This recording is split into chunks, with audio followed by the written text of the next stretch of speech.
ওকে, আমরা শুরু করতেছি। আজকে আমাদের টপিক খুব সিরিয়াস, জব, কেরিয়ার, প্রফেশন ইত্যাদি ইত্যাদি। আমার বয়স 40-এর কাছাকাছি, আমি জীবনে কখনো জব করি নাই, সো আমি হতাশার লেভেলের খুব কাছাকাছি সময় আছি। সেদিক থেকে আপনার বয়স তো আমি শিওর আমার চেয়ে অনেক কম, সো হতাশার দিক থেকে আপনার জন্য বিশাল লম্বা সময় আছে হতাশাগ্রস্ত হওয়ার জন্য। আমরা এগুলো নিয়ে আজ কথা বলবো। আপনি মানে নর্মালি যেটা হয়, আমাদের তো ছোটোবেলা থেকে আমরা পড়ালেখা করি চাকরির জন্য, হ্যাঁ সেটা কেউ ব্যবসার জন্য না। মানে এটা ডিপেন্ড করে পার্সন টু পার্সন। আপনি এরকম কাউকে ছিলেন নাকি যে পড়াশোনা করতেছে, মানে মানে স্কুলে আছে, পড়াশোনা করতেছে, চিন্তা করতেছে আমি ব্যবসা করবো, এই জন্য আছে, আমি এরকম অনেক মানুষ দেখছি। হ্যাঁ এরকম আছে যে নাই যে তা না, হ্যাঁ অবশ্যই আছে। আচ্ছা, তো টেকনিক্যালি তো আমরা ব্যাচেলার শেষ করার পর প্রথম চাকরি বাকরিতে ঢুকি, ব্যাংকের জন্য প্রস্তুতি নেই, বিসিসের জন্য প্রস্তুতি। এটা আসলে ডিপেন্ড করে যে আসলে পার্সপেক্টিভটা কীরকম। ধরেন আপনার একটা নিড আছে, নিডটা কি আপনার পেট চালাইতে হবে, তো আপনার তো তখন একটা আলটিমেট সেকেন্ডস একটা ইনকাম সোর্স থাকতে হবে। আর যার পেট চালাইতে হবে না, দে হ্যাভ দি অপশন। আচ্ছা আচ্ছা, তাদের একটা অপশন আছে যে যদি তারা চাকরি না করে সামহাও দে ক্যান ট্রাই। যেটা এরকম অপশন ছিল যে বাপ বলে দিছে যে যা ইচ্ছা কর, টাকা না, আমার ক্ষেত্রে যে আমার যে জিনিসটা হইলো, আমার কাছে অপশন ছিল অনেক। অপশনটা ইন এ সেন্স যে বাবার অনেক টাকা সেই জন্য না। 8 বছর আগে আপনি যখন ব্যাচেলর শেষ করছেন, আমি 8 বছর বাসা থেকে বলে নাই যে চাকরিতে যাও?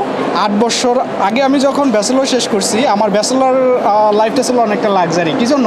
আমার ব্যাচেলরটাই আমি 4 বছর করছি স্কলারশিপে। আচ্ছা, ইভেন যখন মানুষ চাকরি করে বাংলাদেশের পার্সপেক্টিভে, ধরেন একজন ম্যানেজার যে বেতন পায়, আমি 4 বছর তার থেকে বেশি করে বেতন মানে স্কলারশিপ পাইতাম। তো তারপরে বলবেন তারপরে চাকরিতে ঢুকলাম না, তো সেটাও তো মানে সেটাও কি লাক্সারি না? সেটাও লাক্সারি বলবো। তারপরে উইদিন লাইক 6 মান্থের মধ্যে আরেকটি স্কলারশিপ হয়ে যায়, তো মানুষ চাকরি করে।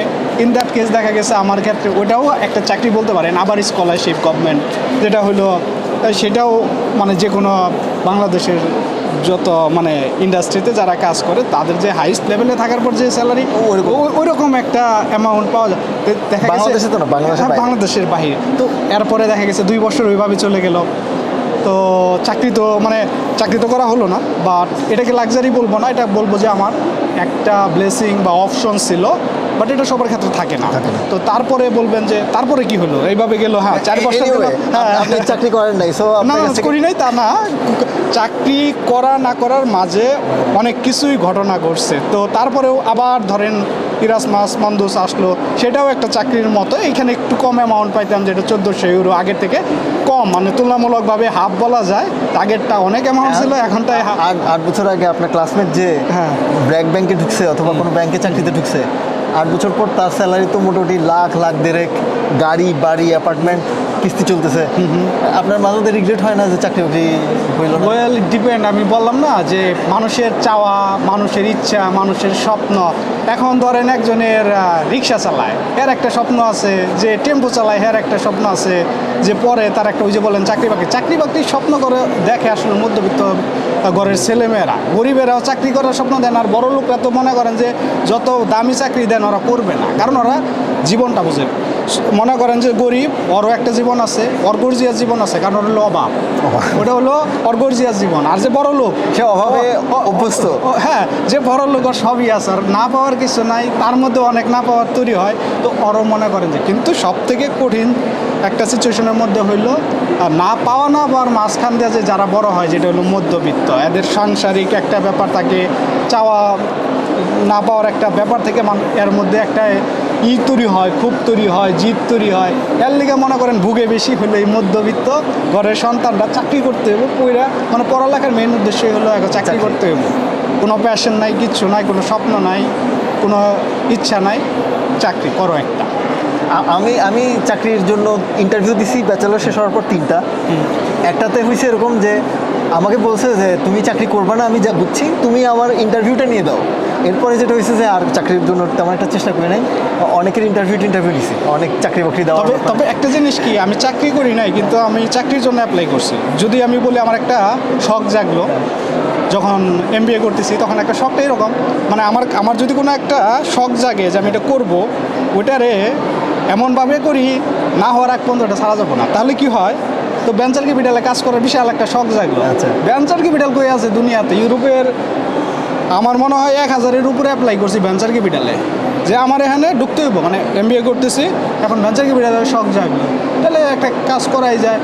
করতে করতে এমন কোনোই না, আমার লিস্ট করা থাকে এক্সেল শিটে, কবে কত ডেটে কোনটায় 1000-এর উপরে অ্যাপ্লাই করা হয়েছে। চাকরিও হয়েছিল, বাট ওইটা সামহাও করা হয় নাই। বাট আমি যেটা করি যে কাজের একটা অভিজ্ঞতার জন্য, যেহেতু ভেঞ্চার ক্যাপিটালের শখ করে ক্যামব্রিজ ইকোসিস্টেমে আর কি কাজ করা হয় ভেঞ্চার এই ক্যাপিটালে। সেগমেন্টের লাস্ট কোশ্চেন, মনে করেন এই 8 বছরের চাকরি যে আপনি মানে করেন নাই, একটা কোশ্চেন না, দুইটা কোশ্চেন। একটা হচ্ছে যে আর কি করলে, আর কুটটুক করলে আপনার একটা চাকরি হইতো যেটাতে আপনি 8 বছরের কেরিয়ার হইতো, এক নাম্বার। 2 নাম্বার হচ্ছে এই 8 বছর চাকরি করলে আপনি যেটা পাইতেন সেটা আপনি এখন যা আছে তার চেয়ে কি ভালো মনে হচ্ছে, না মনের মধ্যে দুঃখ লাগতেছে? আচ্ছা, জিনিসটা হইলো আসলে আপনার যে কোশ্চেনটা একটা একটা করে 3টা পার্ট আছে। প্রথম পার্টটা হইলো চাকরি না করে কি রিগ্রেট কিনা। আমি বলবো এটা ওই যে এগেইন একটা পার্সপেক্টিভ। আপনি যদি মানুষের মতামত নেন, মানুষের কাছে বুদ্ধি পরামর্শ নেন, আপনি কার কাছ থেকে বুদ্ধি পরামর্শ নেবেন? যে চাকরি করে, ও জীবনে ব্যবসার জগৎ দেখে নাই, দুনিয়া দেখে নাই, ও ঘরের মধ্যে বড় হয়েছে, চাকরি করছে, আর প্রমোশন হয়ে ও যে বুদ্ধি দিব, আরে তুমি চাকরি করো না কি লিগা, এইটা দুনিয়ায় দেখে নাই। ওর দুনিয়া দেখাবা কি, ওর কাছ থেকে যদি আপনি বুদ্ধি নেন তাহলে তো আপনি রিগ্রেট কি, ও নিজেই তো রিগ্রেটের মধ্যে আছে, তাই না?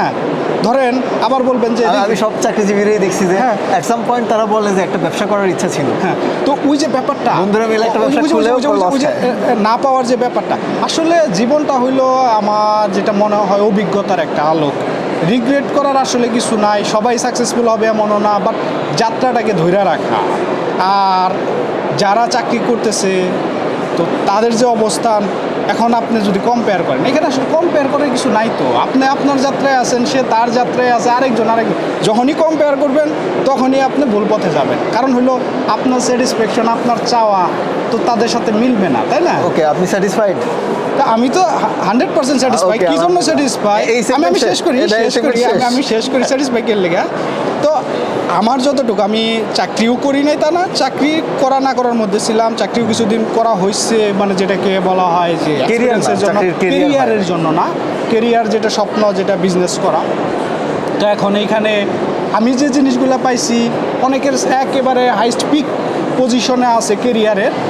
আমার যে জিনিসগুলো আছে, তারা এখন যে স্বপ্ন দেখে আফটার 50 ইয়ার্স বা after 45, but I have achieved all the things they aim স্বপ্ন for, দেখে, they aim টাকা for, জমাচ্ছে। তাই না?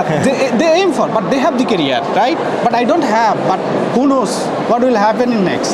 তো এটা হলো একটা জিনিস কি, যে আপনি কি হবে সেটাই যদি যাই না যান, তাহলে তো মজা নাই যাত্রার, তাই না? এই যে চ্যালেঞ্জ, চ্যালেঞ্জ। এই আর কি। ওকে,